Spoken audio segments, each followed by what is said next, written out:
I know for a lot of us, well, most of us, well, maybe some of us, at least for me, gaming is a very relaxing and comforting activity most of the time. Obviously, it's not always like that. But generally, I go to gaming when I want to unwind and just relax and feel comfortable and at home.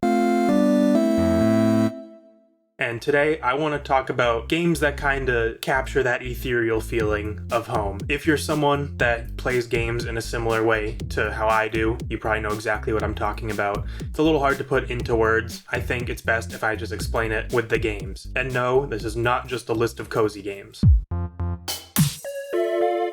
With that being said, our first game is Animal Crossing New Leaf, which, I'll give it to you, is undeniably cozy. A lot of the reason why this is here is just as an extension of my love for the 3DS, although obviously Animal Crossing New Leaf holds a very special place in my heart. It's the Animal Crossing I grew up with, it's definitely my favorite. You know, it combines the quality of life and amenities of New Horizons with the soul of the earlier games that I think New Horizons really lacks. Not that I hate New Horizons, but, you know, there's something that's kind of like plastic and hollow about it when compared to the other Animal Crossings. I discovered Animal Crossing after, I think it was like a Dan and Phil video where I think Phil was talking about it. Yeah, that's a little confession, I guess. Shout out Dan and Phil. You're welcome on the show anytime. But I remember specifically, I guess, when the Switch was just getting announced in like 2016, 2017, my friend who I played the 3DS with a lot was talking about like how he was so ready to be done with his 3DS and move on to something newer and shinier and better. And I was just like, I didn't understand. I was like, you know, this thing has Animal Crossing, this thing has Pokemon, this thing has Yokai Watch, Fire Emblem, you know, just all these amazing games, and it was just such a special console to me because of when I got it, and it was really the first console that was mine. I shared a 360 with my brother, and, you know, we got a ton of like COD and Madden games for it, which I played with people, but were not really my thing. I really wanted to play Animal Crossing. I think New Leaf kind of exists as a crossroads in the series where like you're doing the mayor thing, so you have the power to like build bridges and stuff, but it's not, they didn't take it as far as they did in New Horizons where now your tools have durability and like literally everything you're building. I think New Leaf strikes a good balance between giving you like kind of that agency and the creativity, but not making gameplay so obtuse with all these different interlocking systems that interact in all these different ways. And yeah, I played Animal Crossing for like 300 hours. I would play it every day on the way to school. Just like on the bus, I'd be catching bugs, fishing, all that. It was just such a nice little habit for me to just kind of unwind. New Leaf is just, it holds a very special place in my heart.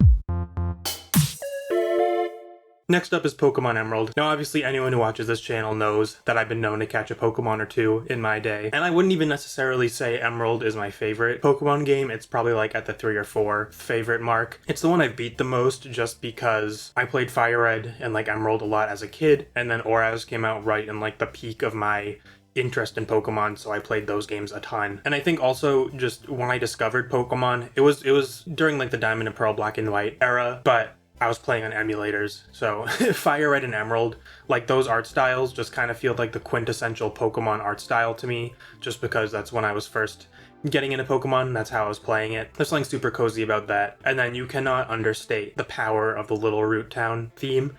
And I know people agree with me, because when you go down to the comments, it's all like 35-year-olds being sad about life. I'm not quite there yet. But obviously it's a very comforting and welcoming song to many people. I don't know how they captured it so well. Like in a lot of other Pokemon games, the hometown doesn't really stick with you. Obviously Pallet Town's iconic, but like, you know, name 3 other Pokemon starting towns. Okay, you probably can, but you get my point.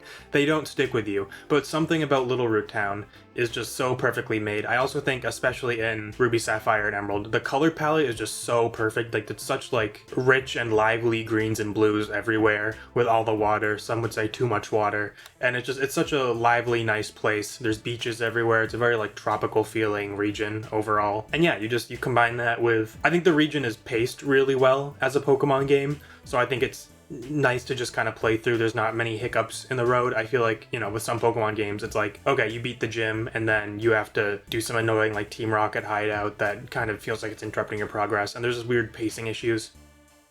I just remembered Tate and Liza as I was saying that. So they're a bit of a hiccup, a little bit, but that gets ironed out in Oraz. And yeah, just overall, it's just very nice to play through Emerald.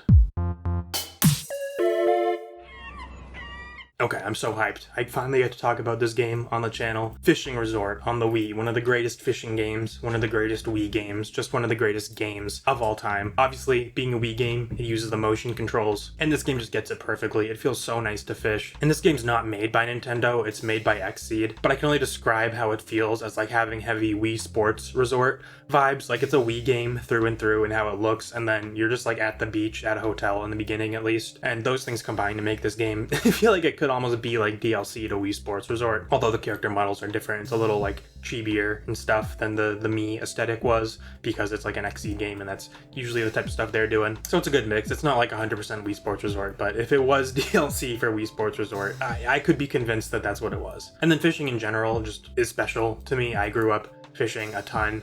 I still do sometimes today, although I'm not as good.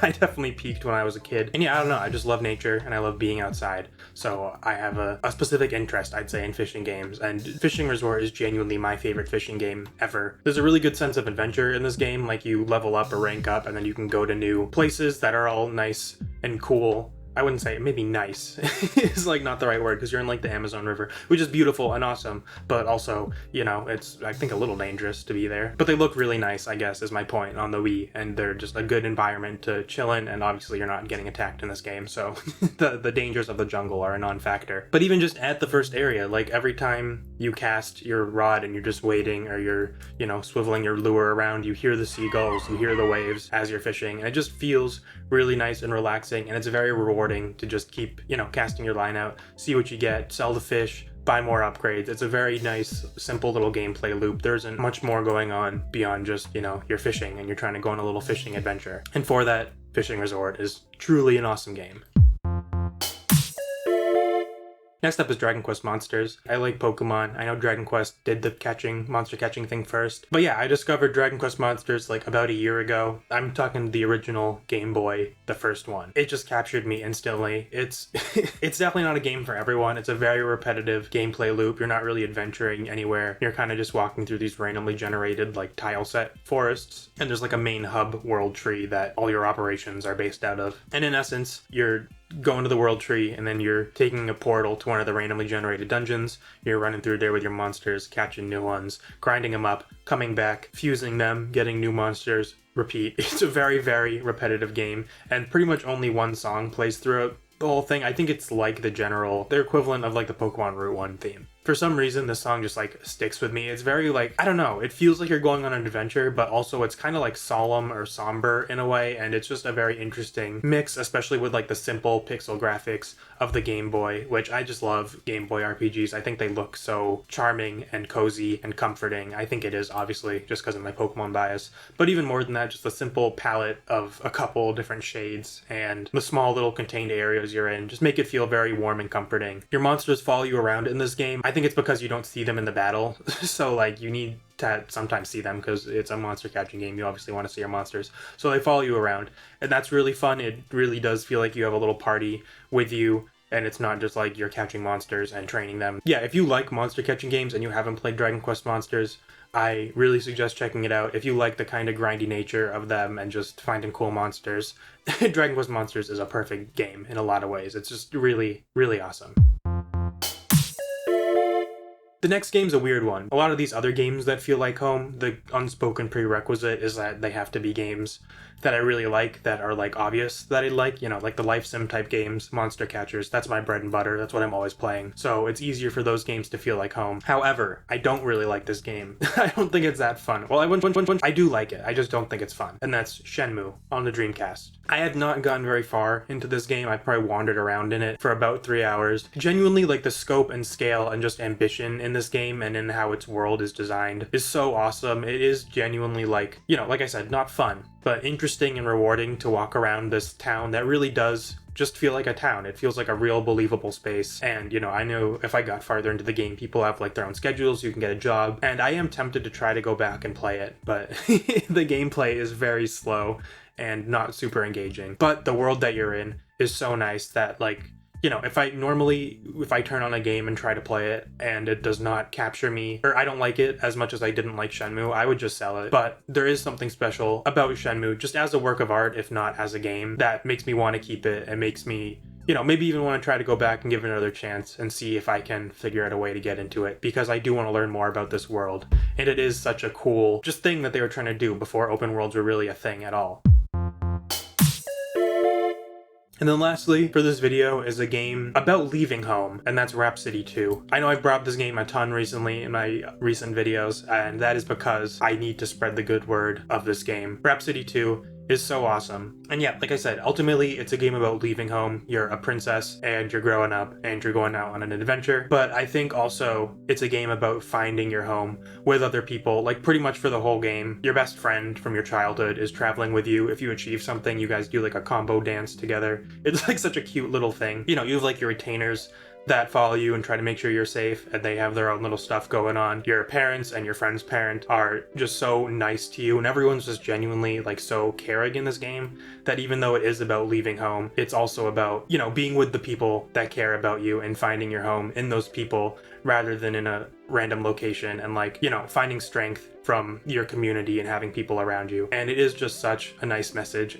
Again, if you like JRPGs, please play Rhapsody 2. It's a musical. The gameplay is mid. It's not that engaging, but it's fun enough, and there's a monster catching element, and yeah, I don't know, the story and just the setting and the world and the characters in this game are genuinely so amazing. And yeah, Rhapsody 2 definitely feels like home to me. Let me know down in the comments what are some games that feel like home to you guys. Thank you for watching. Join our Patreon, we put a ton on there. Me and Andy both do written reviews for the Patreon, and then whenever we record a video together, we always record extra content to go on the Patreon. So check it out. Have a good day.